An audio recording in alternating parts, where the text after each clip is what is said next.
여러분, 모세를 다 아실 것입니다. 모세는 유대인들에게는 마치 아버지와 같은 사람이고, 모세는 그 이후도 고난당하고 억눌리고 고통당하는 민족들에게는 모세 같은 지도자가 출현하기를 원하는 그런 인물입니다. 모세는 우리가 알고 있는 것처럼 히브리 노예의 자손이었습니다.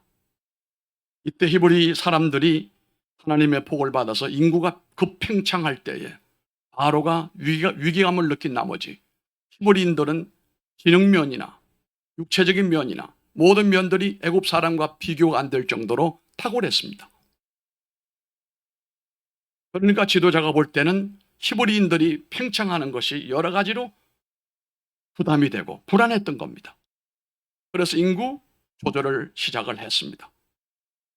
그 가운데 한 가지가 뭐냐 하면은 아들을 낳거든 죽여라고 그랬어요. 내다 버리라고 그랬습니다. 딸은 괜찮은데. 그런데 이 모세는 태어나자마자 바로 그와 같은 케이스에 걸려들었어요. 그래서 어떻게 이 아이를 버리긴 버려야 될 텐데 어떡하느냐.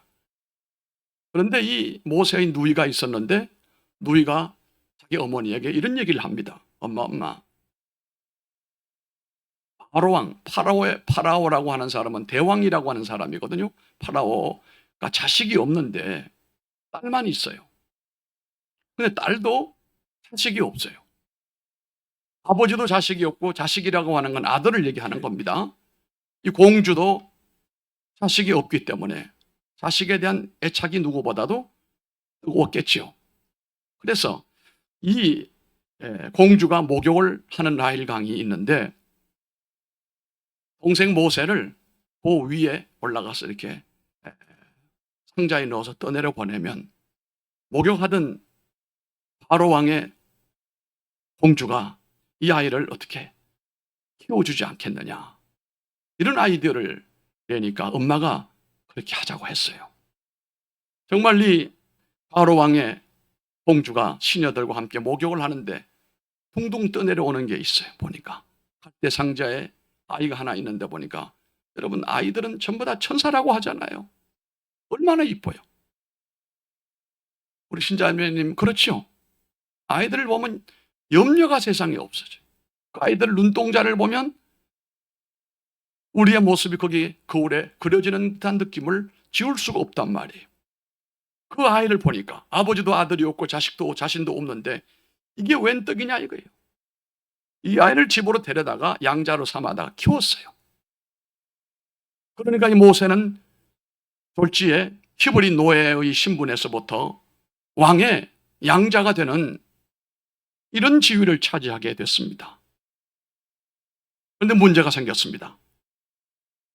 40살이 됐는데 한 번은 바깥에 나가보니 이 애굽 사람이 자신의 동족인 히브리인을 괴롭히고 고통을 주는 모습을 보았어요.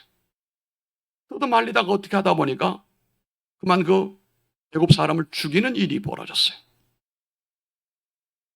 그래서 부랴부랴 이 문제를 수습을 하기 위해서 모래에다 묻어버리고 그리고 떠나갔는데 그 다음날 이 모세가 또 그쪽으로 와보니까 또 싸움하는 사람이 있는데 이번에 보니까 히브리인들끼리 싸우는 거예요. 그러니까 이미 모세는 민족 정신이 뛰어나고 요게벳이라고 하는 그 어머니의 신앙과 민족 정신을 어릴 때부터 몸에 담고 있었기 때문에 애굽의 양자로 있지만 히브리인들에 대한 애정이 컸다는 거죠. 히브리인을 괴롭히는 것을 보고 말리다가 실수로 그 애굽 사람을 죽였는데 그 다음날 가보니까 이번에는 히브리인들끼리 둘이 싸우고 있는 거예요. 그래서 말렵니다. 그랬더니 뭐라고 합니까? 그 죄 지은 사람이 오늘 한 말이 여기 나와요. 당신이 뭔데 우리 싸움에 관여하느냐? 당신 재판관이냐? 이 말에 모세가 겁을 먹었어요. 왜요? 살인죄를 지었으니까. 남들은 몰라도 히브리인들은 숨겨줄 줄 알았거든요. 그런데 발설을 해버리니까 그래서 이 바로 왕은 모세를 싹기 시작합니다. 살인죄를 묻기 위해서. 이때 모세가 도망을 칩니다. 애굽에서 멀리 떨어져 있는 인적이 드물고 살기 어려운 오늘 여기 우리가 읽었던 말씀 마지막 절에 나오는 지명이 있습니다. 자, 보세요. 어디라고 그랬습니까? 크게 말씀해 보세요. 미디안 광야라고 그랬어요.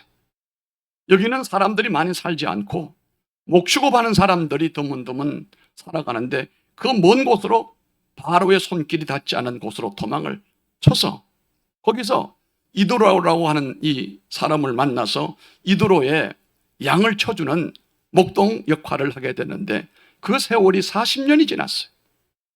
궁중 40년에서 배웠던 최고의 지식과 최고의 엘리트 정신이 40년 동안 미디안 광야에서 뻔하잖아요. 아침 저녁으로 뭘 하는지. 양떼만 끌고 다니는 이 사나이가 40년이 그렇게 지나니까 그 애굽에서 배웠던 모든 지식은 온데간데 없어져 버렸어요. 그저 그냥 촌사람, 촌부에 불과했다는 거지요. 이렇게 모세가 미디안 광야에서 자신이 가지고 있던 모든 지식과 모든 경험이 사라져버리고 단순한 목동의 생활을 하고 있는 가운데 하나님이 그에게 어느 날 찾아오신 거예요. 여러분, 기독교라고 하는 것은 사람이 하나님을 찾아가는 게 아니에요. 공을 들이고 탑을 쌓고 계단을 만들어 점점 올라가는 것이 아닙니다. 기독교는 하나님이 하나님의 사람을 찾아오시는 종교예요. 이걸 가리켜 계시 종교라고 하는 겁니다. 인간은 노력으로 돌을 쌓아서 도달할 수 있는 그런 종교가 아니에요. 그것은 끝이 없어요. 하나님은 사람에게로 찾아오시는 분이고 민족에게로 찾아오시는 분이에요. 우리가 일본에 압제를 당하고 가난과 서러움 속에 살 때 하나님은 아펜젤러와 언더우드라고 하는 선교사를 보내가지고 우리 민족을 그 허덕임에서부터 건져내시고 오늘 이렇게 영광스러운 세계 국가 가운데 우뚝 설 수 있도록 만들어 주신 거예요. 이번에도 보니까 별로 관심을 기울이지 않았는데 올림픽에서 얼마나 탁월하게 운동들을 하는지 감탄을 자아내기가 어려울 정도예요. 이 모든 것은 하나님이 우리 민족에게로 찾아왔기 때문이에요. 우리 개인에게도 우리가 오늘 여기 와 앉아 있는 것도 하나님이 우리를 찾아와 주신 거예요. 여러분, 가정이나 가문에도 우리가 그슬로 올라가면 3대 4대로 이로 올라가면은 무당 집안 아닌 집이 없어요. 다 전보고 굿하고 대부분이 그랬습니다. 삼신 할머니 모시고 다 그랬어요. 그게 200년도 안 됩니다. 그 이상은 다 그랬습니다. 그런데 하나님께서 우리 가정에 찾아와 주시면서 우리 가정이 하나님의 가정으로 바뀌어지게 된 것이고 구원의 은총 가운데 세워지게 된 것입니다. 기독교는 하나님이 우리를 찾아와 주시는 종교예요. 내가 하나님을 찾아가는 게 아니에요. 하나님이 우리에게로 찾아오시는 것이 기독교다, 이런 말씀이에요. 오늘도 여러분에게로 여러분이 마음이 감동이 되어 여기 오셨겠지만 그 속에 하나님께서 여러분을 이끄심인 줄로 믿으시면 아마도 복이 될 줄로 믿습니다. 훗날에 모세가 하나님의 방법으로 이스라엘을 이끌고 가나안 땅으로 가려고 했을 때 홍해를 건너고 40년 동안 그 모진 광야길을 통과하면서도 모세 때문에 인명 손실이 한 사람도 없었어요. 모세라고 하는 지도자 때문에 광야에서 죽은 사람이 하나도 없다 이거예요. 본인이 바로 궁중에서 배웠던 리더십이나 그의 기술을 가지고 두 사람의 싸움도 못 말려서 한 사람을 죽였는데 하나님의 인도를 받으면서 40년 동안 그 어려운 난관을 통과하여 가나안까지 가는 동안에 모세 때문에 죽은 사람은 하나도 없다 이거예요. 이건 뭘 얘기하는 것입니까? 하나님의 지도력, 하나님의 인도하심, 이것은 상상을 초월한다는 겁니다. 어찌 보면 나는 운전자 가운데 초보 운전자요. 그러나 우리 하나님은 초보 운전자가 아니에요. 하나님의 길을 따라갔더니 하나님의 인도를 따라간 모세는 성공적으로 그 어려운 과업을 완성했습니다. 그래서 오늘 이스라엘 사람들이 모세를 극구 찬양하는 이유가 거기에 있습니다. 하나님의 인도로 모세가 그 히브리인들을 이끌고 나갈 때 심지어 애굽 사람들이 떠나기 전에 그들에게 금도 주고 은도 주고 옷도 줬어요. 하나님의 길로 가다 보니까 돕는 사람들도 나타났어요. 그 하나님의 인도를 받아서 광야를 가는 동안에 구름 기둥 불 기둥이 그들을 인도했고, 매일매일 일용할 양식인 메추라기가 만나가 내렸고, 메추라기가 가끔 또 떨어지게 되고, 이상하니만큼 40년 동안 가는데 신발이 헤어지지 않았어요. 여러분 상상해 보세요. 오늘처럼 무슨 일은 나일론 신발이 아니에요. 샌들이에요. 가죽이에요. 옷이 헤어져서 벌거벗은 사람이 없었다 이거예요. 몇 년 동안에요. 40년 동안에. 이것이 하나님의 인도하심이에요. 내가 내 인생을 인도하고 사람의 연구, 사람의 생각으로, 사람의 아이디어로, 사람의 감각으로 하는 모든 일에는 하나님이 인도하시는 그와 같은 결과에 도달하기가 전혀 불가능하다는 사실을 알기 때문에 우리가 하나님을 믿는 것입니다. 주 예수님을 믿는 것입니다. 우리는 세상을 살면서 또 교육을 받으면서 초등교육과 더불어 나아가서 고등교육을 받고 심지어 대학을 다녔다라고 하는 것은 이 머릿속에 이 인지 구조 가운데 세상 지식이 꽉 차 있다는 겁니다. 젖 먹는 어린아이는 어찌 보면은 호박난 꿀처럼 방향을 틀어주는 대로 자라요. 그러나 벌써 고등교육을 받고 대학 교육을 받은 사람은 이 머릿속에 꽉 박혀 있는 것 때문에 누구 말을 들으려고 하지 않아요. 헛소리 하지 말아요. 웃기지 말아요. 이거야 바로 이 길이야. 문제는 그렇게 우겨가지고 큰 소리 치는 것만큼 효과가 나오면 좋은데 안 된다 이거예요.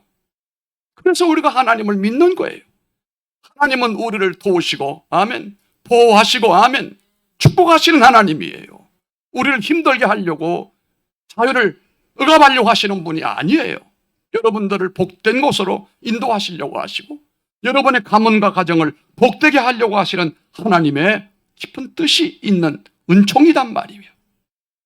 오늘 저는 우리 성도님들과 함께 하나님이 우리 한 사람 한 사람과 우리 가정과 우리 교회를 인도하여 내시는 그 내용을 잠시 생각해 보려고 합니다.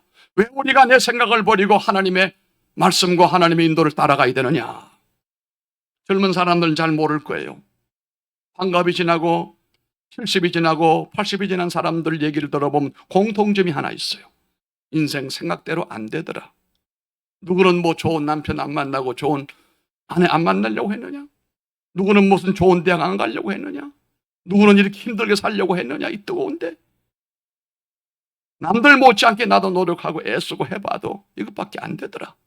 여러분 그 정답이에요. 그 인간의 한계점이단 말이에요. 이 경계선은 우리 인간이 넘을 수 없어요.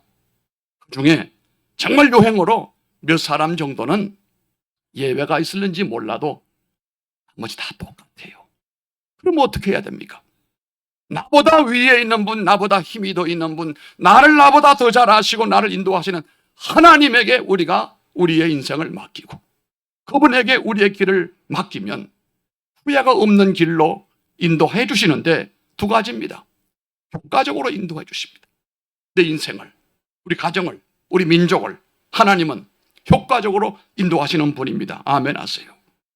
하나님의 방법대로 살면 내 방법대로 살 때보다 훨씬 비교할 수 없는 놀라운 효과가 나타나기 때문에 우리는 하나님의 방법으로 살아가는 훈련을 해야 되고 마음의 결심을 품어야 돼요. 모세가 자신의 경험과 바탕 방법을 다 동원하였으나 이루어진 일은 하나도 없어요. 그러나 하나님의 방법으로 행할 때 원수에게는 치명적인 손상을 입혀버리고 이스라엘에게는 단 한 명의 피해도 없이 그 40년 동안에 출애굽을 완성시켜 주셨습니다. 우리는 하나님의 방법을 뼈속 깊이 습득하기 위하여 오늘도 믿음으로 나가며 말씀 앞에 엎드립니다. 주여, 내 몸에 물들어 있고 내 머리에 물들어 있는 세상 방식은 떨어지게 해주시고 하나님의 말씀, 하나님의 길을 내게 뼈속처럼 심어주시기를 원합니다. 하나님의 방법으로 살기를 원합니다. 한번 그렇게 기도해 보시기 바랍니다. 하나님의 자녀들은 세상을 흉내내면 비슷하게 따라갈 줄 알지만 아닙니다. 홀탕만 먹고 마귀의 조롱거리밖에 되지 않아요. 하나님이 우리를 택하셨다는 것은 나를 특별하게 인도하시기 위함이기 때문에 전적으로 나를 버리고 하나님을 의지해야만 내가 축복의 통로가 되고, 내가 하나님을 따르지 아니하면 세상 사람들에게, 마귀들에게 조롱거리밖에 되지 않아요. 프랑스 알퐁스 도테라고 하는 소설가가 있었습니다. 이 도테의 소설 가운데 의미 있는 내용이 참 많아요. 그 중에 이런 내용이 있습니다. 어떤 목사 얘기였습니다. 이 목사가 교회를 시작을 했는데 도무지 교회가 부흥이 되지 않고 재정적으로 마이너스가 계속되는 거예요. 그런데 이 도태 소설에 나오는 이 목사님은 생각을 어떻게 했느냐고 하면은 그야말로 혁신적인 아이디어를 냈어요. 내가 술을 만드는 도가를 한번 내가 운영을 해야 되겠다. 술 만드는 공장. 그래서 맛있는 술을 만들면 잘 팔리게 되고 소문나면 사람들도 교회에 올 것이고 재정도 풍성하게 될 테니까 내가 지금 없는 뛰어난 술 공장을 만들어 봐야 되겠다. 그리고 양조장을 만들었어요. 사람들 소문에, 야, 목사님이 양조장을 만들었다. 그거 참 희한한 목사님이네. 어디 한번 가볼까? 목사님이 양조장을 만들면서 사람들이 모여옵니다. 많이 모여. 그리고 또 양조장에서 빚어지는 술이 잘 팔려요. 안 팔려야 될 텐데. 그런데 목사님이 신이 난 거예요. 교인들은 몰려들지요. 술은 잘 팔리지요. 자연히 돈은 넘쳐나고. 너무너무 좋았어요. 그런데 5년쯤 지나고 난 다음에 문제가 생겼어요. 이분이 개발한 이 술은 더 맛이 나는 술을 더 개발하기 위해서 이 목사님은 부지런히 노력을 하다 보니까 술에, 그만 달콤한 술에 입맛이 빠져버리고 말았어요. 알코올 중독자가 된 거예요. 더 나은 술을 개발하려고 계속 술을 맛보다 보니까 어느 날 예배당에 주일날 예배를 인도하는데 찬송을 부르는데 어떤 분이 목사님 혀가 꼬부라졌어. 알코올 중독자가 된 거예요. 이 소문이 퍼지면서 갑자기 교인들도 교회를 떠나가고 교회가 주막집처럼 쓰러지는 그런 모습이 되고 목사님은 알코올 중독자로 전락해버리고 말았다는 겁니다. 우리가 하나님의 길을 따라가면 하나님이 우리 삶을 책임져 주십니다. 우리 교회가 하나님의 길을 따라가면 하나님이 그 길을 인도하시고 보호하시고 축복하실 줄 믿습니다. 미국 케네디 대통령이 아마 1691년이죠. 대통령 취임을 했는데 이때 프랑스의 드골 대통령이 친히 와서 축하 인사를 맡았습니다. 그 축하 인사 원문이 정말 기가 막힌 내용인데 그 중에 한 가지가 이런 게 있습니다. 케네디 대통령 당신은 세계에서 가장 큰 권세를 쥐고 있습니다. 당신 손에 있는 권세로 세계의 역사와 운명이 좌우됩니다. 당신은 노련한 전문가인 수많은 보좌관을 거느리고 있습니다. 만일 문제가 생기면 그 많은 보좌관들이 제각기 자기의 전문적인 지식을 총동원해서 당신에게 정답을 말할 것이고 당신은 이 사람 저 사람의 말에 귀를 기울이면 쉽게 결정을 내릴 수 있겠지만 당신은 당신을 보좌하고 있는 사람들의 말을 모두 다 경청을 하시고 그러나 결단을 내려야 할 때는 아무도 없는 곳에서 혼자 하나님 앞에 기도와 묵상으로 가슴 속에서 들려오는 하나님의 음성을 듣기를 바랍니다. 이런 연설을 했어요. 맞는 말씀입니다.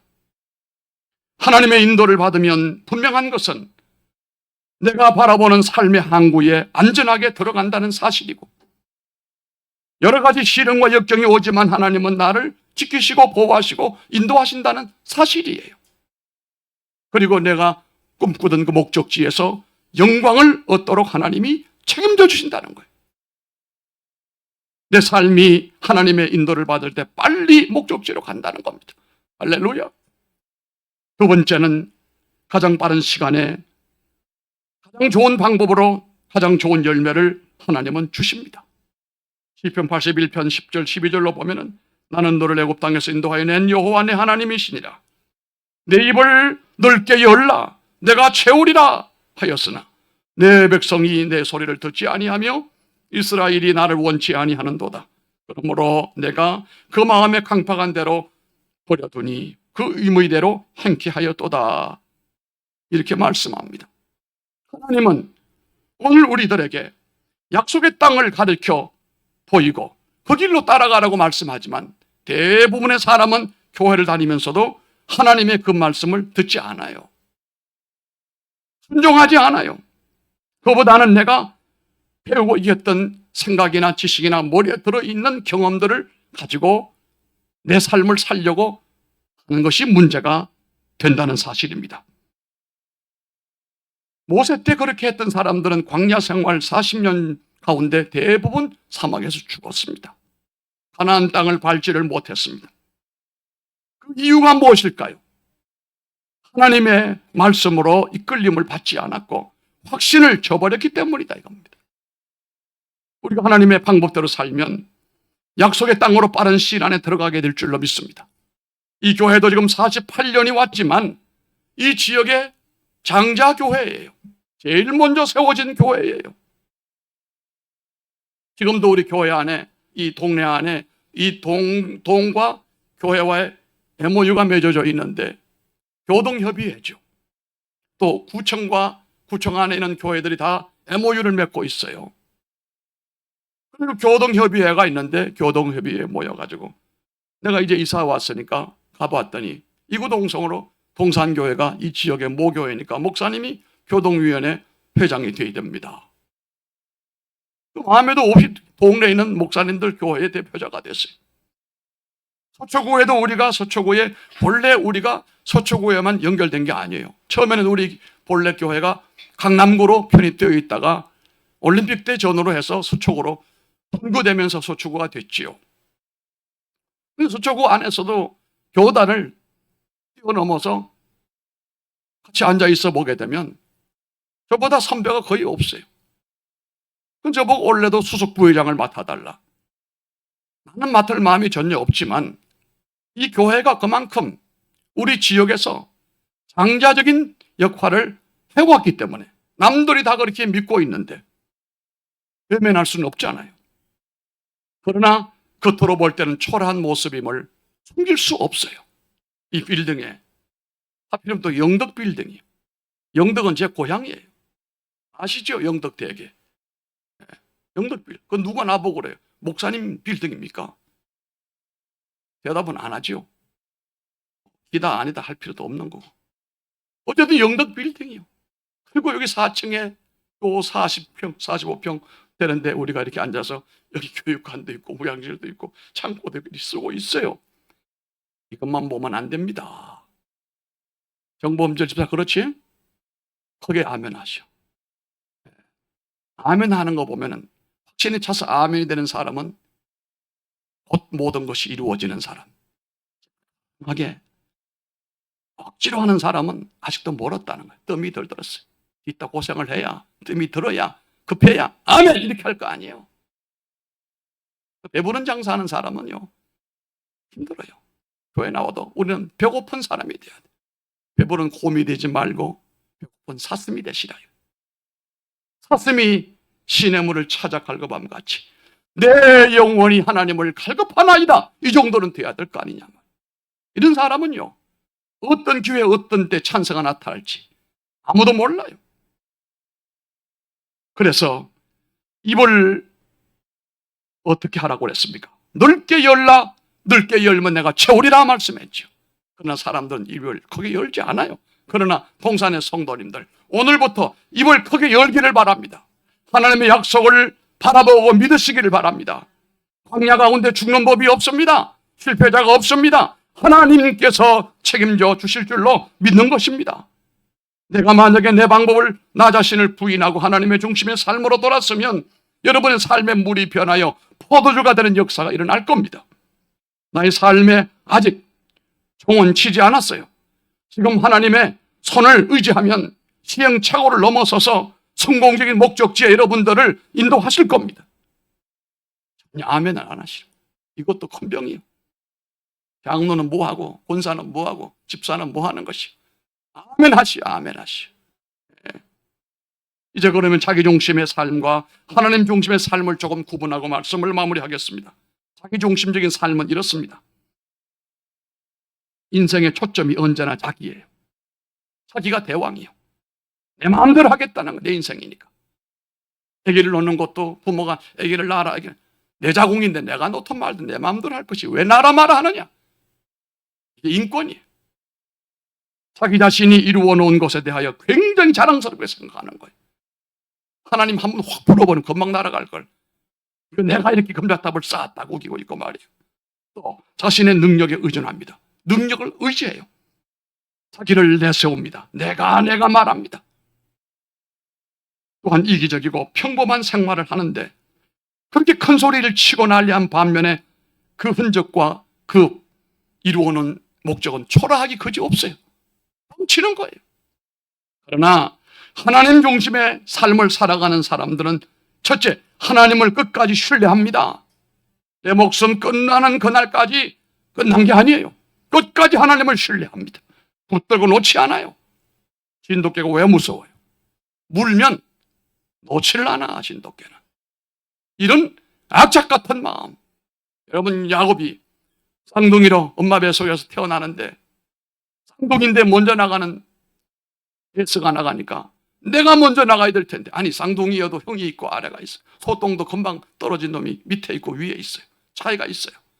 근데 이 야곱이 그 순리를 역행하면서 왜 네가 형이 먼저 나가려고, 내가 나가야지 이러면서 태어날 때 보니까 세상에 형의 발꿈치를 붙들고 나오는 거야. 얘가 이런 악독 지독 같은